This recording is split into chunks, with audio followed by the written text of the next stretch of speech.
ao tempo que também já convido os irmãos a abrirem as suas Bíblias na carta de Tiago, apóstolo Tiago.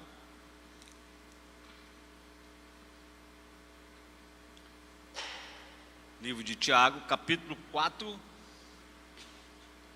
versos 13 a 17.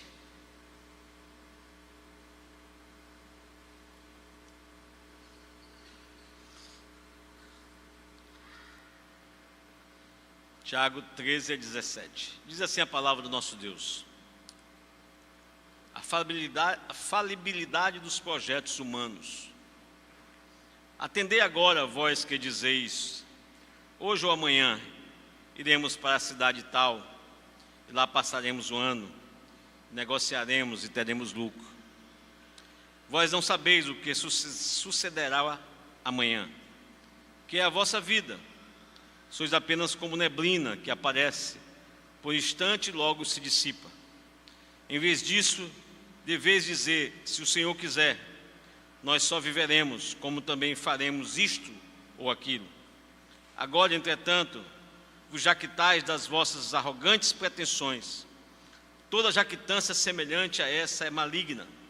Portanto, aquele que sabe que deve fazer o bem e não faz, nisso está pecando. Pai bendito, te louvamos pelas nossas vidas, te louvamos pela tua palavra, por tê-la em nossas mãos, por poder pensar e meditar sobre ela. E especialmente, Senhor, porque é através dela que recebemos maravilhosos ensinamentos para nossas vidas. Fala, pois, poderosamente aos nossos corações nesta manhã, através da instrumentalidade do teu Espírito Santo que habita em nossas vidas. Em nome do teu Filho Jesus que oramos. Amém. Meus irmãos, eu quero falar nesta manhã com vocês sobre presunção. Não no sentido de você pensar de você mais do que convém, ou pensar de você mais do que você é. Não é nesse sentido. Quero falar de presunção no sentido de você fazer julgamentos com base na aparência, com base em indícios, com base na sua percepção, com base no seu tino, sustentado no seu autocontrole, no seu autodomínio. É sobre esse viés, é sobre essa perspectiva que eu gostaria de, à luz desse trecho da palavra do nosso Deus, compartilhar com os irmãos uma mensagem que eu poderia tematizá-la no seguinte aspecto: a soberania de Deus versus a pretensão humana. É sobre esse tema que eu gostaria de falar com os irmãos. E eu aproveito o ensejo desse tema para rememorar um trecho da palavra do nosso Deus, que está lá em 1 Reis, capítulo 1, versos de 1 a 11, que fala da pretensão de Adonias em ser rei. Eu vou ler apenas os versos 5 a 10. Então Adonias, filho de Agite, se exaltou e disse: eu reinarei. Providenciou carros e cavaleiros, 50 homens que corressem adiante dele. Jamais seu pai o contrariou, dizendo: por que procedes assim? Além disso, ele era de aparência muito formosa e nascera depois de Absalão. Entendia-se ele com Joabe, filho de Zeruia, e com Abital, o sacerdote, que seguindo o ajudava. Porém Zadok, o sacerdote, Benaía, filho de Joiada, e Natã, o profeta, e Simei, e rei, e os valentes que Davi tinham, não apoiavam Adonias. Imolou Adonias ovelhas e bois e animais cevados junto à pedra de Zoelete, que está perto da fonte de Rogel, e convidou todos os seus irmãos, os filhos do rei, e todos os homens de Judá, servos do rei. Porém Natã, profeta, e a Benaia, e os valentes, e a Salomão, seu irmão, não convidou. Então disse Natã a Batseba, mãe de Salomão: não ouvistes que Adonias, filho de Agite, reina, e que nosso senhor Davi não o sabe? Pule agora para o verso 43, também do capítulo 1 de Reis. Respondeu Jonatas, verso 42 e 43. Estando ele ainda a falar, eis que vem Jonatas, filho de Abiatar, sacerdote, disse a Adonias: entra, porque és homem valente e trazes boas novas. Respondeu Jonatas e disse a Adonias: pelo contrário, nosso Senhor, o rei Davi, constituiu o rei a Salomão. Essa história aqui narra a pretensão de Adonias de se tornar rei de Israel sem a anuência, sem o placer, sem a autorização, sem a concordância do seu pai.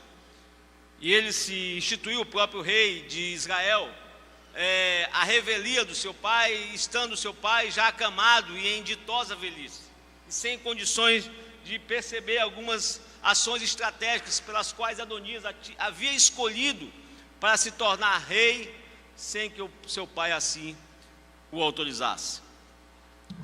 Sem considerar que a história da humanidade já estava escrita desde a eternidade, sem considerar que a história da humanidade já estava escrita antes que o mundo fosse mundo, sem considerar que todos os reis hebreus foram instituídos, foram aprovados para governar o povo de Deus através da ação soberana do próprio Deus. Queridos, presunção é pensar mais de você do que você pretende ou você possa alcançar. Presunção é, na verdade, querer decidir sobre você o seu futuro, sem você ter o seu futuro em suas mãos. Presunção, queridos, é um entendimento equivocado, totalmente equivocado, que temos sobre nós mesmos ou sobre as nossas ambições, os nossos sonhos, os nossos projetos. Isso é presunção. Na verdade, presunção é fazer planos como se estivéssemos no total controle do nosso amanhã, do nosso futuro. Presunção, eu poderia também, em outras palavras, e num outro giro verbal, dizer que é viver como se as nossas vidas não dependesse de Deus, fôssemos total detentores da nossa vida e do nosso proceder. Por isso, presunção, e eu me arrisco a dizer, é um sério pecado, porque a presunção pretende deter em nossas próprias mãos a decisão de comandarmos os nossos sonhos, os nossos projetos e a nossa própria vida. A presunção, na verdade, ela olha para a vida como um eterno direito, como se nós pudéssemos, de fato, exercer aquilo que nós já julgamos que podemos exercer. Ela não olha para a vida como uma misericórdia diária do Senhor Jesus, como uma dádiva diária do Senhor Jesus em nosso meio. Obviamente que a presunção não se confunde de modo algum com planejamento, com planos, mas na verdade é planejar sem levar Deus em conta, sem colocar Deus nos seus projetos, nos seus sonhos. E aí a presunção não vai passar de vaidade, não vai passar de convencimento, não vai passar de ostentação, não vai passar de empáfia, não vai passar de jactância, não vai passar disso. E a primeira aplicação que nós podemos extrair à luz desse texto de Tiago é: como podemos nos proteger da presunção? Como servos do Senhor Jesus, podemos de fato não nos permitir que a presunção nos domine? Presunção não é ganhar dinheiro por meio dos nossos sonhos, dos nossos projetos, porque isso não é pecado. Mas pecado, queridos, é o pensamento secularizado de não incluir Deus em nossos planos. O problema de se excluir Deus em nossos projetos, o problema de você afastar Deus dos seus sonhos para o futuro, é porque Ele é o único que pode controlar a história. Ele é o único que pode ainda contar a história que ainda não vivemos. Ele sabe o nosso amanhã. Nós não sabemos o que acontecerá conosco no amanhã, de modo que os planos que excluem Deus são seriamente pecaminosos, porque Ele sendo o criador de tudo, Ele sendo o controlador da história, Ele sendo o dono da vida, seria uma loucura arrogante, presunçosa, falar de planos para viajar, falar de planos para estudar, falar de planos para empreender, falar de planos para negociar, sem incluir ou sem consultar a Deus. De fato, queridos, nós não podemos nos gabar do dia de amanhã.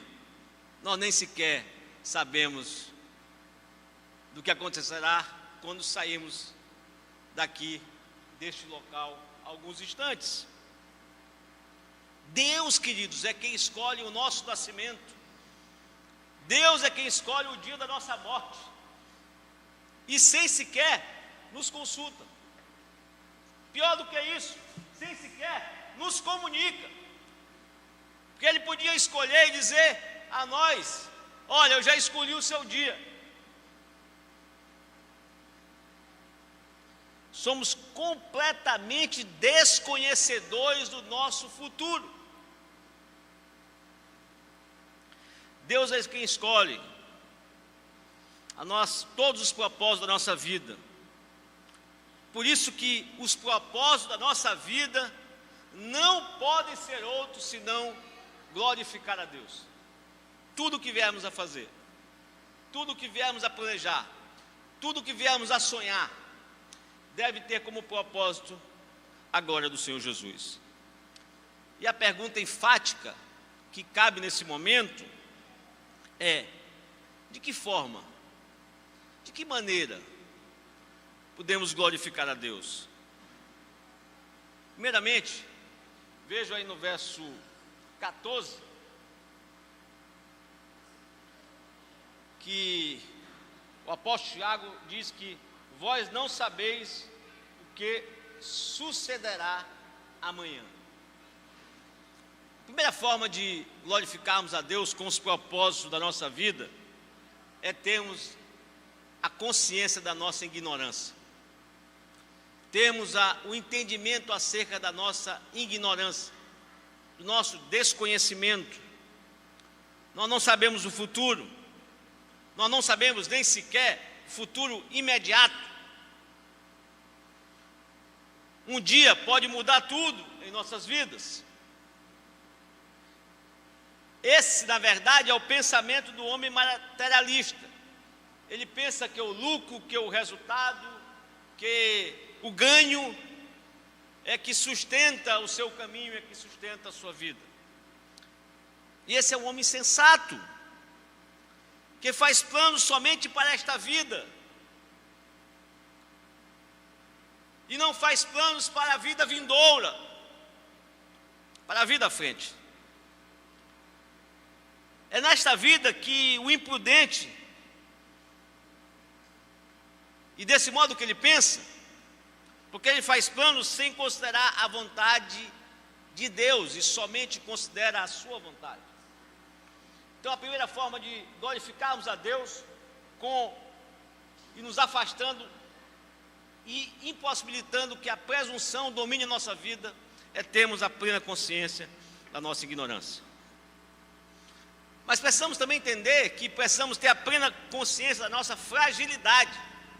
Olha o que diz aí, né, o verso 14. Que é a vossa vida? Sois apenas como neblina que aparece por instante e logo se dissipa. Que é a vossa vida? Sois como uma neblina que aparece como um pouco e logo se esvai, logo fenece, logo se desvanece, logo vai embora. O homem estúpido é aquele que nunca pensa nisso, que nunca imagina nisso. É o homem que não considera a possibilidade de morrer.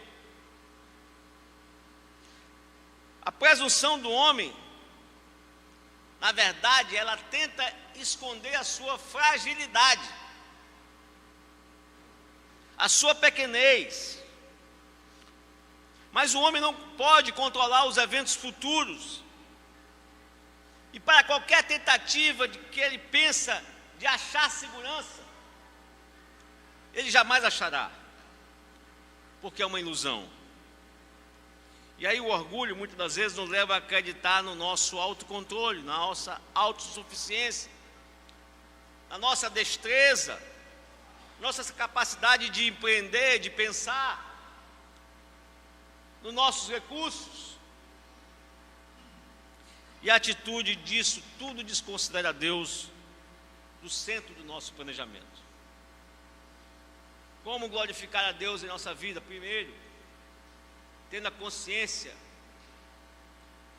da nossa ignorância. Segundo, tendo a consciência da nossa fragilidade. Mas também, o apóstolo Tiago vai nos advertir que precisamos ter a consciência da nossa total dependência de Deus. Olha o que ele diz aí no verso 15. Em vez disso, deveis dizer: se o Senhor quiser, nós só viveremos, como também faremos isto ou aquilo.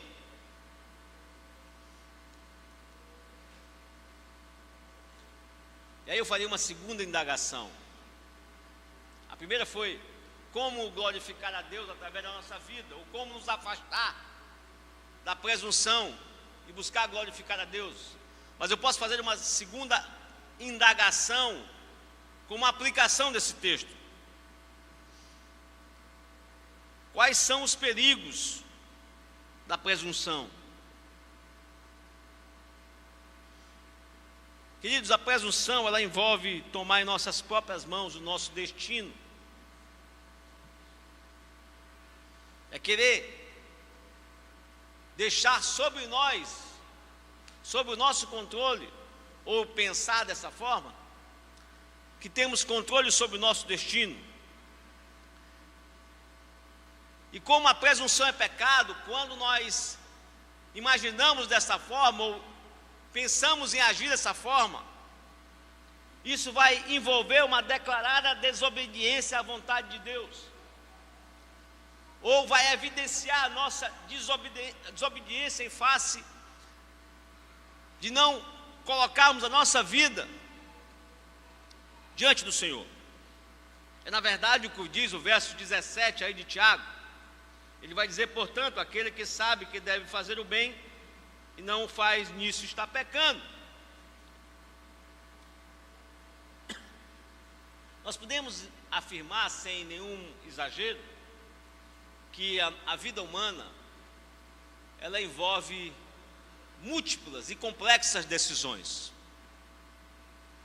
A nossa vida não é fácil.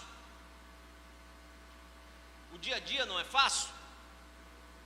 O cotidiano da nossa vida exige cautelas, exige prudências, exige pensamentos, estratagemas, porque a vida nos impõe decisões complexas a todo momento.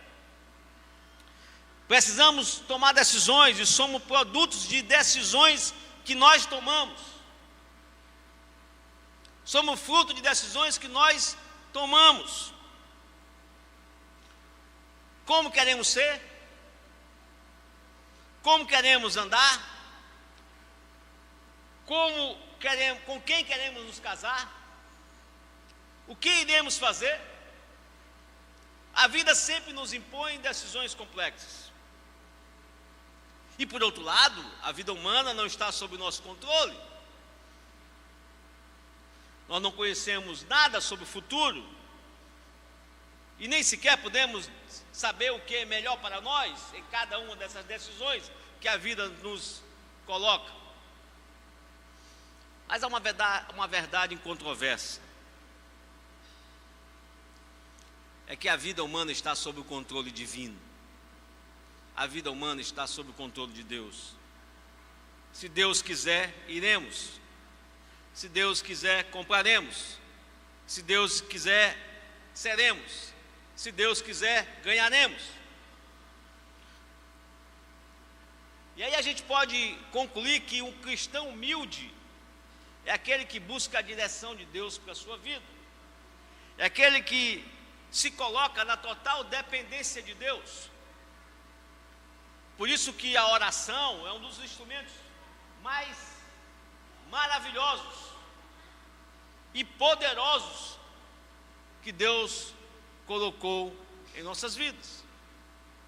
E muitas das vezes nós fazemos pouco caso dele.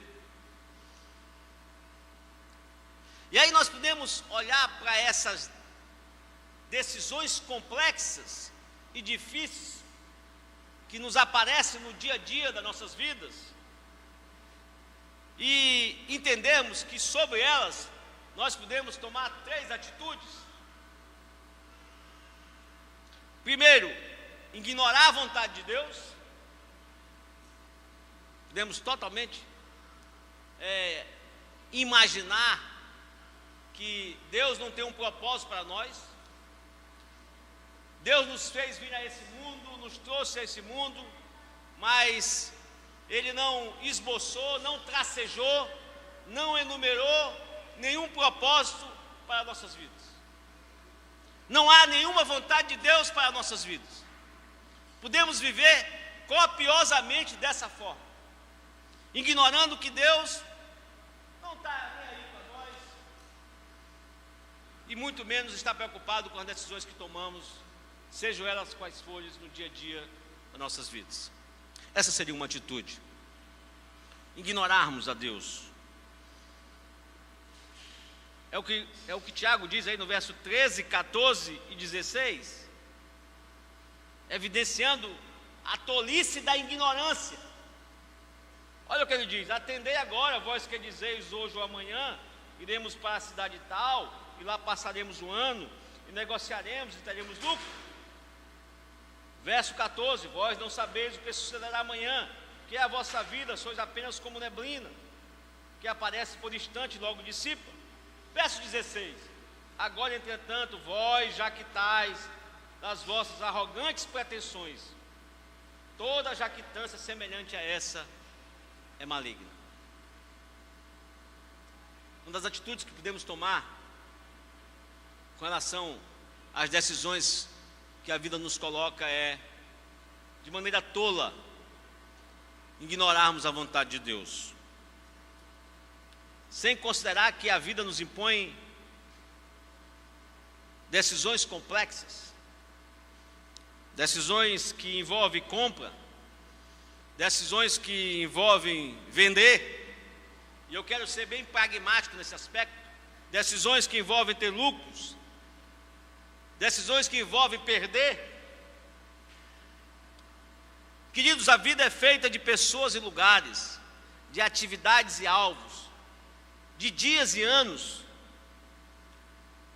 E diante dessas circunstâncias fáticas da vida, todos nós devemos tomar decisões cruciais todos os dias. Por isso, diante da complexidade da vida, não podemos ignorar a vontade de Deus. E também não podemos ignorar a vontade de Deus, porque é uma tolice, porque nós não temos nenhuma certeza sobre a vida. A vida é uma incerteza. O Provérbios 27:1 vai dizer que não te glorieis do dia de amanhã, porque não sabe o que produzirá o dia. Há pessoas que fazem planos seguros para um ano, enquanto não podem garantir um dia sequer de suas vidas. Aquele que pensa que pode administrar o futuro é tolo. É uma ignorância, é uma tolice você afastar de Deus, ou afastar Deus dos seus sonhos, dos seus projetos. Primeiro porque os atos de decisões que a vida nos coloca são complexos. Segundo, porque não temos certezas. Mas tem um terceiro aspecto interessante. É que a vida é breve. É a brevidade da vida. Por isso que Tiago vai comparar aqui a vida como uma neblina. Que hoje, que nesse momento está ali, que em alguns instantes já pode estar acolá. Jó, no seu livro, vai falar sobre essas características efêmeras e passageiras da vida do homem. Ele vai dizer lá que os meus dias são mais velozes do que a laçadeira de um tecelão. Ele vai dizer que os nossos dias sobre a terra são como uma sombra. Ele vai dizer que os nossos dias são mais velozes do que um corredor.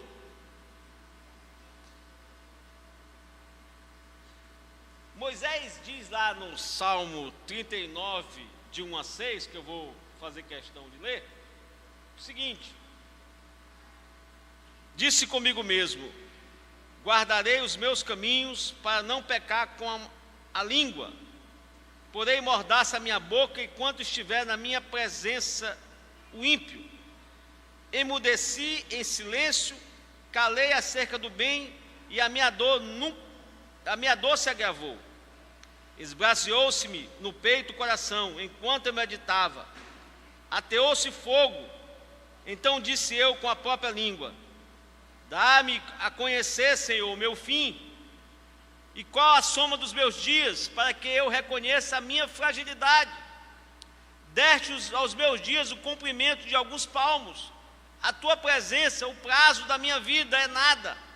Na verdade, todo homem, por mais firme que esteja, é pura vaidade. Com efeito, passa um homem como uma sombra. Em vão se aquieta, amontoa tesouros, e não sabe quem o levará. A vida é breve, queridos. A vida é passageira. A vida é como no estartalar de um dedo, o dardejar de um peixe. É muito rápido. Mas você pode tomar decisões na sua vida sobre outro aspecto, não ignorando que Deus sabe todas as coisas, mas desobedecendo à vontade de Deus. Por isso que Tiago aqui vai falar, no verso 17, de pecado da presunção, que é aquele que não faz a vontade de Deus, ou portanto aquele que sabe o que deve fazer, que sabe que Deus está no controle de todas as coisas, que Deus reina soberanamente neste universo, que Ele está com o cetro do seu poder, que nada foge ao conselho da sua soberana vontade, que Ele governa a tudo e a todos. Se você e eu somos cientes disso, temos pleno discernimento disso, e ainda assim buscamos agir em desconformidade com a vontade de Deus, em desobediência à vontade de Deus, é também uma loucura e uma tolice. Os nossos pecados, eu sempre gosto de dizer, daqueles que conhecem a vontade de Deus, são mais graves, mais hipócritas e mais danosos do que aqueles que estão fora da igreja.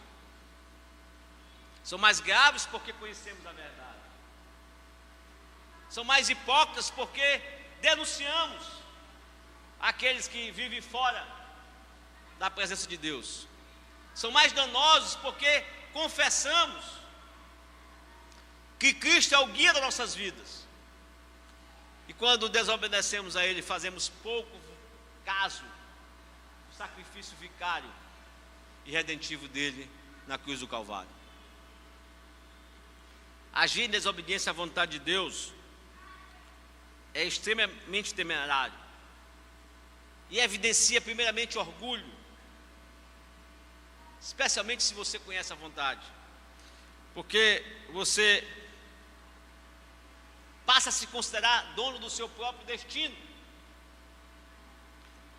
você passa a se considerar capitão da sua própria alma, o general da sua vida, agindo em total desobediência àquilo que nós sabemos piamente o que deve ser feito. E a Bíblia não tergiversa, não vacila, ela não é omissa. A Bíblia não é omissa em afirmar ou em dizer aquilo que pode acontecer àqueles que deliberadamente desobedecem à vontade de Deus. A Bíblia vai dizer que eles são disciplinados por assim fazerem.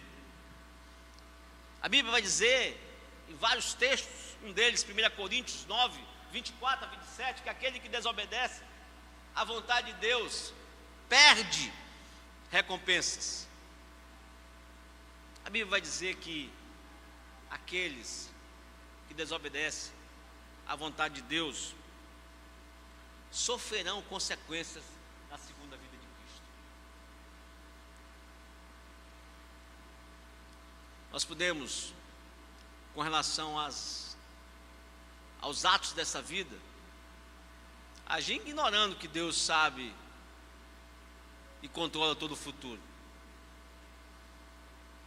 Agir em desobediência, mesmo sabendo que Deus detém sob o seu poder o controle das nossas vidas. Mas também podemos agir de maneira obediente à vontade de Deus, como fez Jesus. A Bíblia diz que, lá em João 4,7, que a vida de Jesus era fazer a vontade de Deus. Esse era o propósito de Cristo.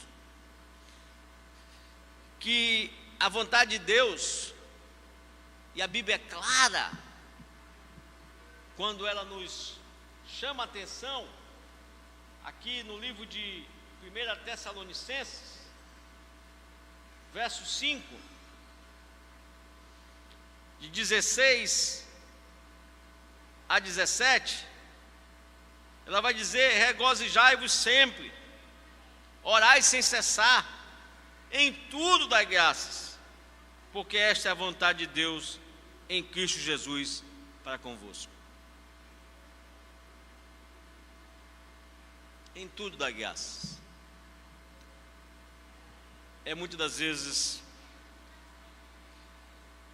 dar graça na crise, dar graça na dificuldade, dar graça na vicissitude da vida, dar graça entendendo que a nossa vida nem sempre será de céu de brigadeiro. Vai ter momentos de muita turbulência, de muita neblina, de nuvens cinzentas.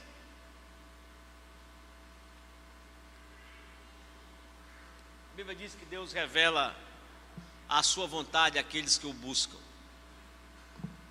Precisamos buscar a Deus para saber qual é a sua vontade em nossas vidas. Que Ele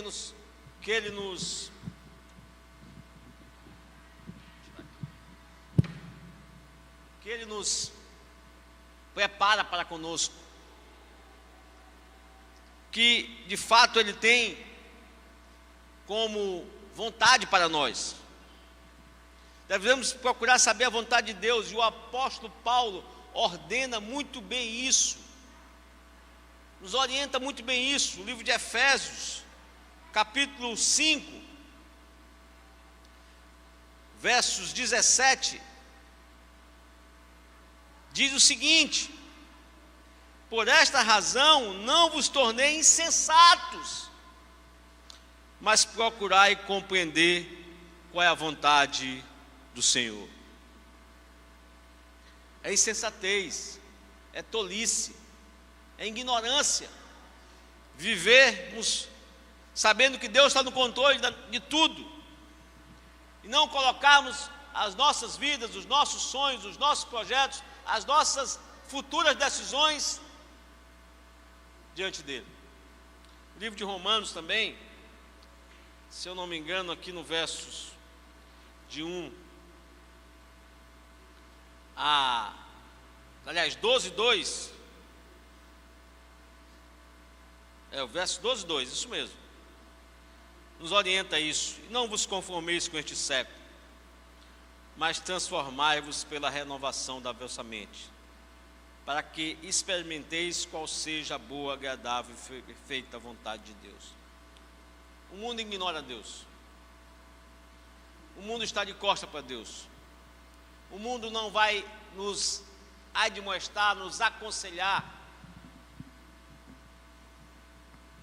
O mundo age de maneira presunçosa e pretensiosa.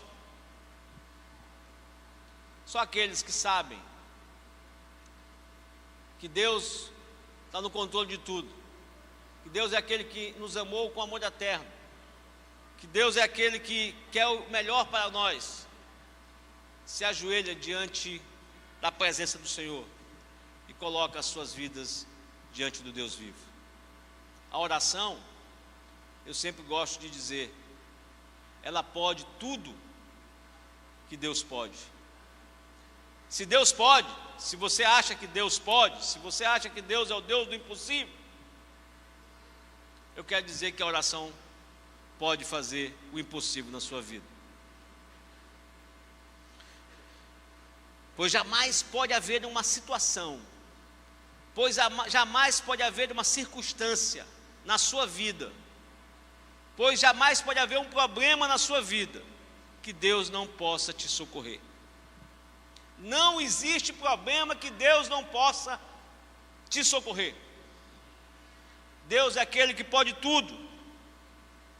Assim, pensarmos que vamos fazer das nossas vidas e dos nossos negócios e dos nossos sonhos, que bem pretendemos, é arrogância. E toda arrogância é pecado. Certamente, haverá dias bons, mas haverá também dias ruins. Mas em todos esses dias, Deus vai nos sustentar.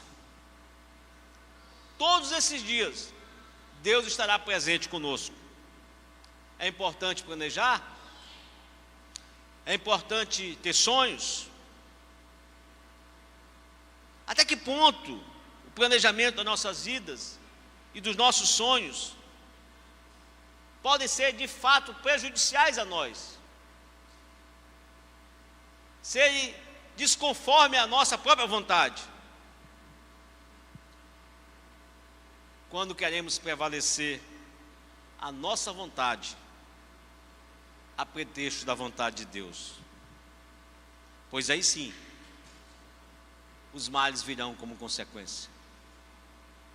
Que Deus possa abençoar nossas vidas, que Deus possa fazer incutir em nossas mentes, em nosso pensar, em nosso refletir, em nosso meditar diário, que nós devemos ser totalmente dependentes dele, e que não há um passo, não há um curso na nossa vida, não há uma ação que podemos fazer sem que seja da sua vontade, mas que possamos viver conforme a ela. Entendemos que a vontade de Deus sempre é boa, perfeita e agradável. Que Deus nos abençoe, meus irmãos. Amém.